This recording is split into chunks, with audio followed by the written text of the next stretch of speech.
সবাইকে নমস্কার।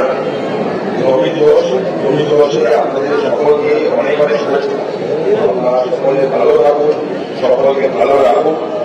এলাকার বিধায়ক হিসাবে আমার কিছু বক্তব্য আছে। আপনাদের মসজিদ কমিটির কাছ থেকে আমি লিস্ট চেয়েছিলাম এলাকার উন্নয়নকে বলা বলছে, রাস্তা কিভাবে ঘুরে বলা যাবে, যেমন সামনের রাস্তার অবস্থা আপনারা জানেন। যে মাঠটা এতদিন ধরে পড়ে আছে, মাঠের কাজ ঠিকঠাক করেনি, মাঠের অবস্থা আপনারা জানেন।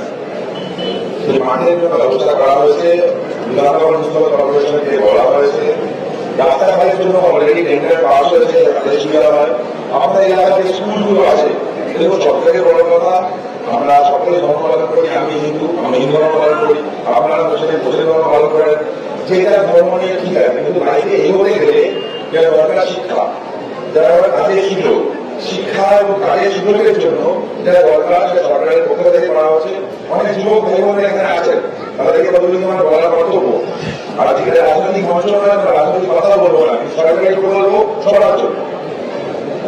স্টার্টআপ যদি শুরু করেন, আপনারা যদি কোনো ব্যবসা শুরু করতে চান, তাহলে সরকার সেক্ষেত্রে লোনের ব্যবস্থা করছে। আপনাদের কাছে ভালো প্রজেক্ট থাকে, প্রজেক্ট নিয়ে আপনারা ব্যাংকের কাছে যান, 10 লক্ষ টাকা পর্যন্ত ঋণের ব্যবস্থা সরকার করছে, কম ইন্টারেস্টে। আপনাদের বিভিন্ন কাজের সুযোগ সরকার দিচ্ছে। এডুকেশনের ক্ষেত্রে অনেক সুবিধা হচ্ছে।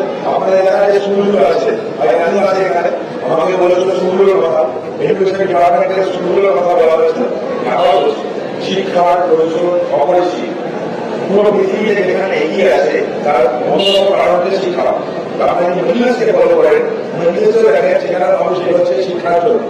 আজকে শিক্ষা না পেলে সমাজে না করতে পারি, সমাজ সুযোগ যদি না পাই, তাহলে প্রজন্ম থেকে প্রজন্ম শেষ হয়ে যাবে। একজন গরিব মানুষ জন্মেছে, তাকে এগুলো সুযোগ না দেওয়া হয়, সেটা সবচেয়ে বড় অন্যায়।